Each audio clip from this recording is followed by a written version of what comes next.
네, 오늘 시편 5편 보겠습니다. 시편 5편 1절부터 3절까지 읽겠습니다. 여호와여, 나의 말에 귀를 기울이사 나의 심정을 헤아려 주소서. 나의 왕 나의 하나님이여, 내가 부르짖는 소리를 들으소서. 내가 주께 기도하나이다. 여호와여, 아침에 주께서 나의 소리를 들으시리니 아침에 내가 주께 기도하고 바라리이다. 아멘. 이 시편 5편은 아침에라는 단어가 나와 있기 때문에 아침을 여는 기도일 것이다 라고 이야기합니다. 시편 3편부터 5편은요, 이제 뭐 학자들 간의 이견은 있지만 다윗이 압살롬의 반역을 겪으면서 지은 시일 것이다 라고 이야기를 해요.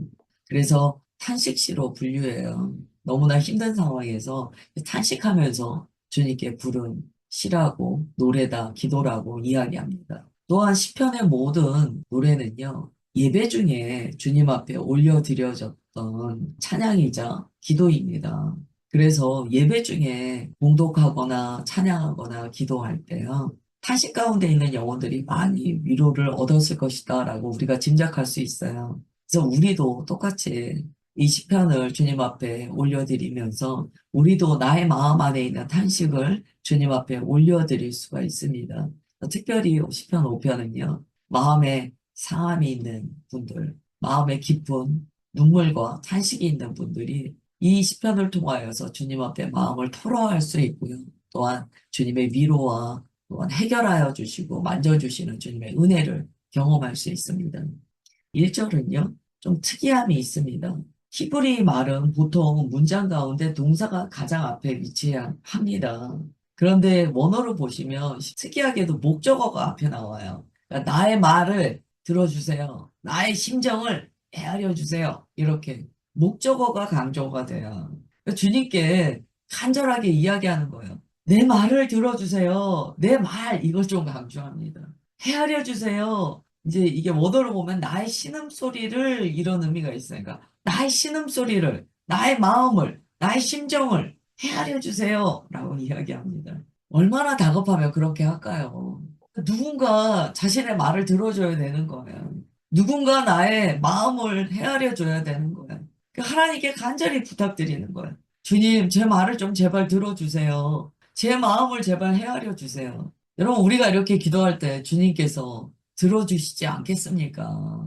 하나님께서 들어주신다는 거예요. 정말 우리도 주님께 그렇게 말씀드릴 수 있습니다. 주님, 제 말을 좀 들어주세요. 제 마음을 좀 알아주세요. 이렇게 기도할 수 있다는 거죠. 이게 바로 탄식입니다. 여러분, 탄식이 무엇입니까? 정말 우리의 마음이 밑바닥에 내려가 있을 때 나오는 게 탄식 아닙니까? 우리가 주님께 탄식하면서 문장의 순서가 어디 있고 예배에 절차가 어디 있습니까? 지금 주님께 탄식이 나온다는 거예요. 그것도 아침에 탄식이 나온다는 거예요. 막 달려가서 주님께 엎드리면서 제발 좀 들어주세요. 제 마음 좀 봐주세요. 라고 요청한다는 거죠. 오늘 아침에 우리가 주님께 기도할 때 그렇게 간절한 기도, 내 마음을 모두 토로하는 그 기도가 정말 터져나오시기를 주 예수님의 이름으로 축복합니다. 2절에 보면 나의 왕 나의 하나님이라고 이야기해요. 이 시인은요, 만물의 창조자가 되시며 통치자 되시는 주님께 나아간다는. 그러면서 이번에는 자신의 말을 이렇게 표현합니다. 내가 부르짖는 소리를 이라고 이야기해요.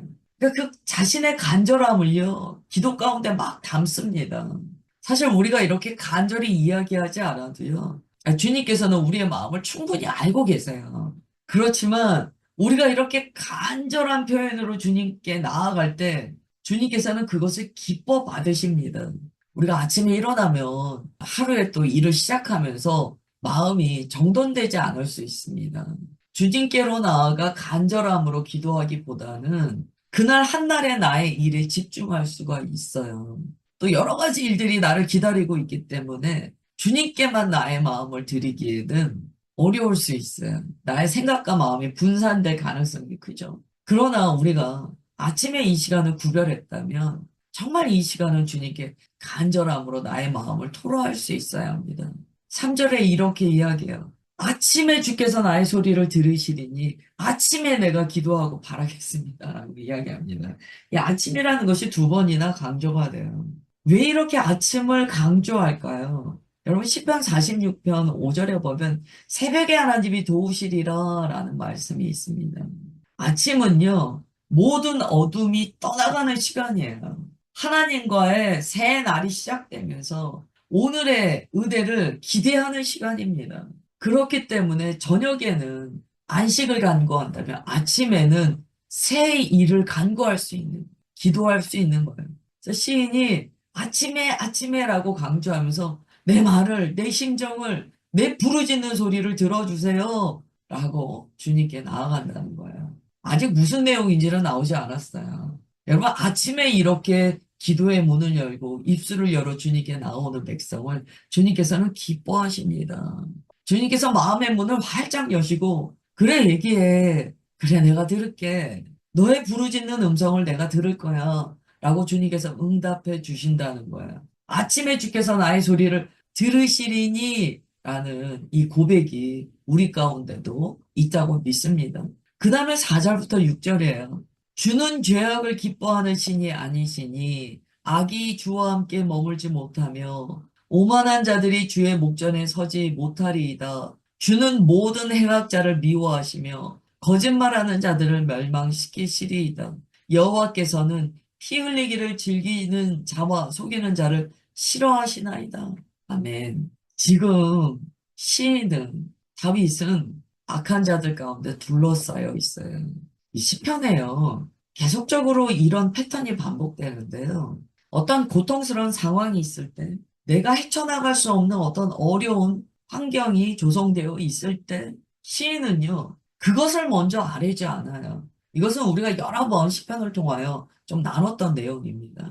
시인이 어디에 먼저 근거하여 주님께 나아가냐면, 하나님의 성품이에요. 시편에 반복되는 내용이에요. 그래서 우리가 시편으로 기도할 때 기도하는 이 패턴이 바뀌게 됩니다. 우리가 기도할 때 다소 조금 어린아이처럼 이거는 이제 미숙하게 기도하는 게 뭐냐면 막 문제만 가지고 주님께 급하게 나아가는 거야. 그 문제를 가지고 주님께 나아가 뭔가 해결받으려고 마치 이렇게 결제 서류 내미는 것처럼 주님 이런 문제가 있어요. 이거 해결해 주세요. 고쳐 주세요. 이렇게 나가는 방식의 기도를 할 수가 있습니다. 근데 이게 시편을 보면 이 시인은요, 뭔가 문제가 먼저가 아니에요. 하나님의 성품을 선언하는 것이 먼저입니다. 이 시편에 자주 나오는 패턴이에요. 이게 이제 훗날에는 이스라엘 사람들이 예배시로서 이 시편을 예배 때마다 낭독하거든요. 우리는 이제 예배 전에 이 교동문을 하지 않는데요. 제가 이렇게 시편을 묵상할 때마다 교동문이 참 은혜가 되는데 교동문을 우리도 해야겠다라는 생각이 한 번씩 들어요. 지금 시인이요. 하나님의 성품을 고백하는데요. 이렇게 고백해요. 하나님께서는 죄악을 기뻐하는 하나님이 아니십니다. 자기가 믿고 자기가 알고 있는 하나님의 성품을 선언합니다. 하나님께서는 절대 죄악을 기뻐하시는 분이 아닙니다. 그렇기 때문에 악이 주님과 함께 머물지 못합니다라고 선언해요. 이것은 지금 자신의 문제를 가지고 막 매달리는 게 아니고요. 하나님의 성품에 대하여 믿음의 선언을 하는 거예요. 이게 정말 중요합니다. 문제를 가지고 나아가는 것보다 하나님의 성품을 믿는 것이 더 강력하다는 걸 우리가 알아야 돼요. 오늘 비가 와요. 그런데 집에 전화합니다. 오늘 우산 들고 나와야 돼? 우산 들고 나와야 돼? 라고 전화할 수 있어요. 그런데 만약에 이 아이 마음에 비가 오면 우리 엄마는 항상 우산을 들고 앞에 나와 계셔 라는 믿음이 있다면 어떨까요? 그거는 굉장히 큰 차이입니다. 비가 오니까 우산을 들고 나오시라고 전화해야지. 그리고 엄마 꼭 나와야 돼, 꼭 나와야 돼 하는 것과 우리 엄마는 나오셔 라고 고백하는 것은 정말 큰 차이인 거예요. 믿음이거든요. 지금 시인이요. 고백하는 거예요. 주님은 죄악을 기뻐하는 하나님이 아니세요. 저는 그걸 압니다. 저는 그것을 믿습니다. 절대 악은 주님과 함께하지 못합니다. 저는 그것을 압니다. 믿습니다. 오만한 자들은 주님의 목전에 서지 못합니다. 저는 그것을 믿습니다. 하나님께서는 행악자를 미워하십니다. 저는 그것을 믿습니다. 하나님께서는 거짓말하는 자들을 멸망시키십니다. 저는 그것을 믿습니다. 압니다. 하나님께서는 피 흘리기를 즐기는 자와 속이는 자를 싫어하십니다. 저는 하나님의 그러한 성품을 믿습니다. 하나님의 그러한 성품을 압니다. 그래서 하나님의 성품을 아는 것이 믿음이에요. 하나님의 성품을 믿는 것이 믿음이에요. 우리가 성경을 통하여 무엇을 얻게 됩니까? 하나님의 마음을 알게 되잖아요. 아유, 하나님 마음 아는 게 뭐가 그렇게 중요합니까? 중요해요. 그게 믿음이 되기 때문이에요. 비 오는 날 날마다 전화해서 우산 들고 나오셔야 돼요. 안 나오시면 안 돼요. 그렇게 이야기하는 것이 아니고 비가 오면 주님께서 나오신다는 것을 아는 것이 믿음이라는 거예요. 여러분 이건 정말 하나가 땅 차이예요. 우리가 하나님의 성품을 믿느냐? 믿기 위해서는 하나님의 성품을 알아야 돼요. 그게 성경의 유익입니다. 성경이 하나님의 감동으로 지어졌다는 것은요, 하나님의 마음이 담겨 있다는 거예요. 하나님의 성품이 담겨 있다는 거예요. 우리가 성경을 통하여 하나님의 성품을 믿는 모두가 되시기를 주 예수님의 이름으로 축원합니다. 시편에는요, 그러한 시인의 고백들이 나와요. 이게 다 예배시이고 기도시인데, 시인은요, 하나님의 성품을 먼저 선언했어요. 오늘 이 아침에 하나님의 성품을 향한 믿음이 우리 안에 부어지기를 기도하셔야 돼요. 성경에 이렇게 적혀 있다는 것은 하나님의 성품을 알고 믿는 자가 하나님과 동행하는 자요. 하나님의 은혜를 경험하는 자요. 주님과 함께 승리하는 자라는 것을 우리에게 가르쳐 주시는 거예요. 그 다음에 이제 7절, 8절입니다. 오직 나는 주의 풍성한 사랑을 힘입어 주의 집에 들어가 주를 경외함으로 성전을 향하여 예배하리이다. 여호와여 나의 원수들로 말미암아 주의 의로 나를 인도하시고 주의 길을 내 목전에 곧게 하소서. 아멘. 우리가 이런 생각이 들 수 있어요. 아, 지금 죽음의 위협 가운데 있지 않습니까? 아니, 근데 어떻게 이렇게 태평한 기도를 합니까? 라고 우리가 생각할 수 있어요. 지금 뭐라고 고백하는지 보세요. 오직 나는 내 문제를 해결해 달라고 부르짖을 거예요. 이게가 아니고요. 오직 나는 주의 풍성한 사랑에 힘입어 주님의 집에 들어가 주님을 경외함으로 성전을 향하여 예배하리이다. 이렇게 얘기하는 거예요. 여호와여, 나의 원수들로 말미암아. 이게 참 재밌는 표현이에요. 지금 원수들의 대적이 있잖아요. 내 삶에 많은 문제가 있잖아요. 근데 그것들로 말미암아 어떤 복이 있냐면 하나님께서 하나님의 의로 나를 인도해 주신다는 거예요. 그리고 주님의 길을 내 눈앞에 곱게 펼쳐 주신다고 이야기합니다. 이거는요, 탄식시이긴 한데 오히려 감사이자 승리의 선언이에요. 이런 기도를 한번 실천해 봤으면 좋겠어요. 문제 때문에 안달복달하기 전에 먼저 주님의 성품을 선언하고 믿음으로 주님께 고백하고 그리고 오직 나는 주님의 전에 나아가 주님의 풍성한 사랑을 힘입어 다만 주님을 경외하고 예배하겠습니다. 그 간절한 기도를 우리 모두 드리기를 주님의 이름으로 축원하며 소망합니다. 그리고 얘기하는 거야. 내 마음에 선언하는 거야. 야, 내가 이런 일로 말미암아 주님께서 주님의 의로 나를 인도하고 계시고 주님께서 내 눈앞에 주님의 길을 펼쳐 보이시는구나 라고 주님께 정말 이 큰 소리 외쳐 감사의 고백을 하는 거예요. 여기에 풍성한 사랑의 이 헤세드라는 단어가 사용됩니다. 여러분 상상을 해보세요. 압살롬이 반역을 해서 지금 죽게 됐어요. 시므이 같은 사람들이 막 다윗을 저주하는 거예요. 어떤 사람들이 다윗이 도망가는데 혀를 끌끌 차면서 저거 봐 저거 봐 저 다윗 하나님으로부터 버림받았어.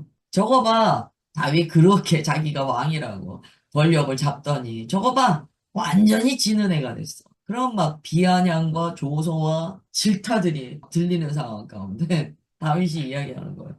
나는 그러나 하나님의 헷세대에 힘입어 다만 주를 경외함으로 예배드린다. 주님께서는 이 일로 말미암아 내게 의의 길을 베푸신다. 얼마나 주님 마음이 시원하실까요? 어제도 말씀드렸지만 지금 이러한 모든 내용은 다윗이 이미 통렬한 회개의 과정을 거친 이후입니다. 만약에 회개 없이 이런 기도를 하는 것은 우리가 정신승리라고 해요. 주님과의 관계에서 해결이 없이 회개를 통한 주님의 헷세대의 경험 없이 그냥 무조건 자기 마음에 이런 이야기를 막 하고 옳다 옳다 하는 것은 정신승리예요. 그러나 지금 이 내용은요. 이미 주님과의 관계에서 아주 막 통렬한 회개를 통하여 주님의 사유하시는 그 은혜를 경험한 이후에 드리는 기도입니다. 주님과의 그 관계가요, 정말 이 업다운이 있어요, 우리가. 그러나 그 굴곡을 통하여서 주님을 깊이 경험하고 사망의 음침한 골짜기에서 나를 구원하시는 주님을 경험할 때 주님과의 관계가 깊어집니다. 주님과의 인격적인 교제라는 것은 사람과 사람 사이의 교제와 비슷한 점이 많다는 것을 우리가 알아야 돼요. 우리가 사람과 사람 사이의 교제에서 인격적인 교제를 하면 어떻게 됩니까? 정말 이게 지지고 볶는 일들이 있어요. 좋았다, 싫었다. 막 너무 사랑한다고 고백했다가 어느 날은 막 도망쳤다가 이런 수많은 우여곡절이 있습니다. 이 사람과의 관계와 비슷하다는 것을 아셔야 돼요. 근데 그런 과정을 통하여 지금 시편 5편의 기자는 또 그 과거의 다윗은요, 하나님의 성품을 노래할 수 있는 그 마음에 믿음이 부어졌어요. 1편부터 5편까지 볼 때요. 이게 믿음의 초보 안에서 나오는 기도가 아니라는 것을 알게 됩니다.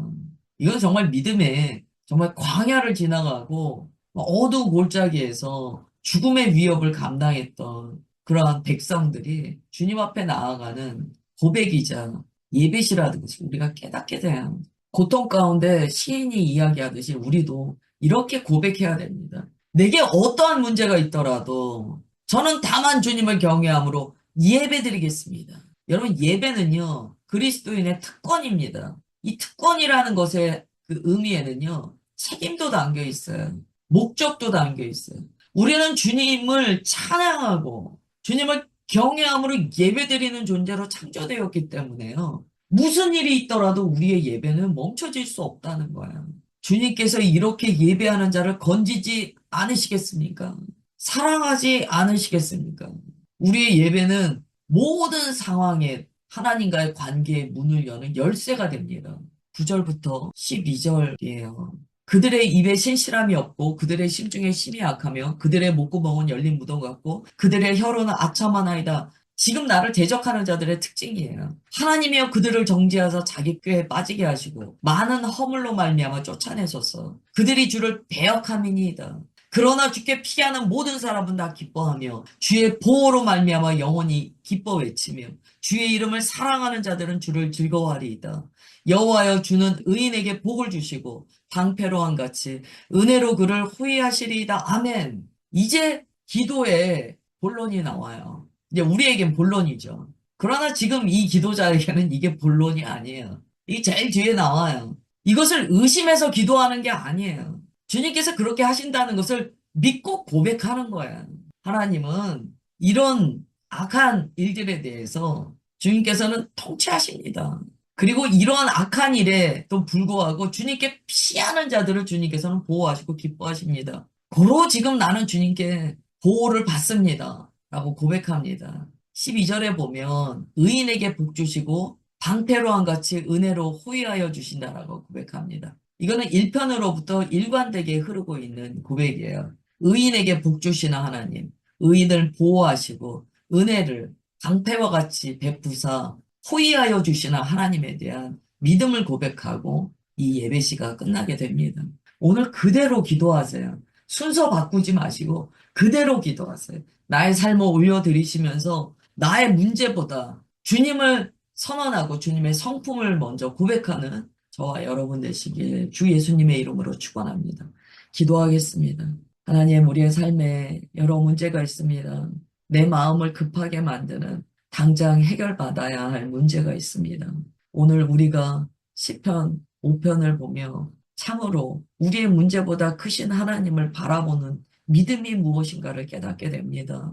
우리가 문제에 집중하지 않고 그 너머에 크신 하나님을 바라볼 때 우리는 오직 주님의 성품을 즐거워함으로 고백하며 주님께 예배드리는 그 목적이 훼손되지 않고 가장 우선이 되는 것을 깨닫게 됩니다. 오늘 시편 말씀을 따라 우리도 그렇게 변화받게 인도하여 주옵소서. 오늘 우리가 이 말씀을 나누고 있는 것이 아니고 실천하겠습니다. 이 기도가 나의 기도라고 고백하며 주님 앞에 나아갑니다. 주님의 마음을 노래하는 우리가 되게 하옵소서. 주님의 성품을 믿음으로 선언하는 우리가 되게 하옵소서. 주님 그렇게 역사하여 주시는 것 믿사오며 사랑하는 주 예수 그리스도의 이름으로 기도드리옵나이다. 아멘.